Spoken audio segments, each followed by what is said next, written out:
আজকের ব্রেকিং নিউজে আমাদের সঙ্গে থাকার জন্য ধন্যবাদ। এটি আজকের খবরের 1 মিনিটের সারসংক্ষেপ। ভারত ইউকেতে বিশেষত ম্যানচেস্টারের হিটন পার্ক সিনাগোগের বাইরে হওয়া বর্বর সন্ত্রাসী হামলার তীব্র নিন্দা করেছে।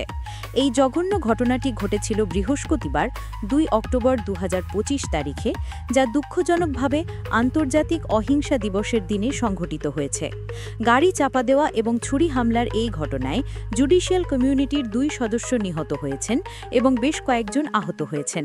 সিরিয়ান বংশোদ্ভূত ব্রিটিশ নাগরিক জিহাদ আল শামি নামে পরিচিত হামলাকারীকে পুলিশ গুলি করে হত্যা করেছে। ভারতের বিদেশ মন্ত্রক জানিয়েছে যে এই মর্মান্তিক ঘটনাটি সন্ত্রাসবাদের দুষ্ট শক্তিগুলির থেকে আমরা যে চ্যালেঞ্জের সম্মুখীন হচ্ছি তার একটি গুরুতর স্মারক।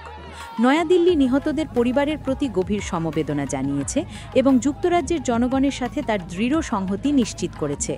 ভারতের সরকারি বিবৃতিতে ঐক্যবদ্ধ এবং সম্মিলিত পদক্ষেপের মাধ্যমে সন্ত্রাসবাদকে মোকাবেলা এবং পরাজিত করার বিশ্ব সম্প্রদায়ের জরুরি প্রয়োজনীয়তার উপর জোর দেওয়া হয়েছে।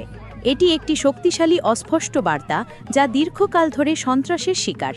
বিশ্ব যখন সর্বশেষ এই ট্র্যাজেডির সাথে লড়াই করছে, তখন ভারতের দৃঢ় অবস্থান একটি মৌলিক সত্যকে পুনর্ব্যক্ত করছে। সন্ত্রাসবাদের বিরুদ্ধে লড়াই একটি সম্মিলিত অনমনীয় বৈশ্বিক আদেশ। আমরা আন্তর্জাতিক প্রচেষ্টার পরবর্তী পদক্ষেপের জন্য অপেক্ষা করছি। আমাদের বিস্তারিত রিপোর্টের জন্য সাথে থাকুন।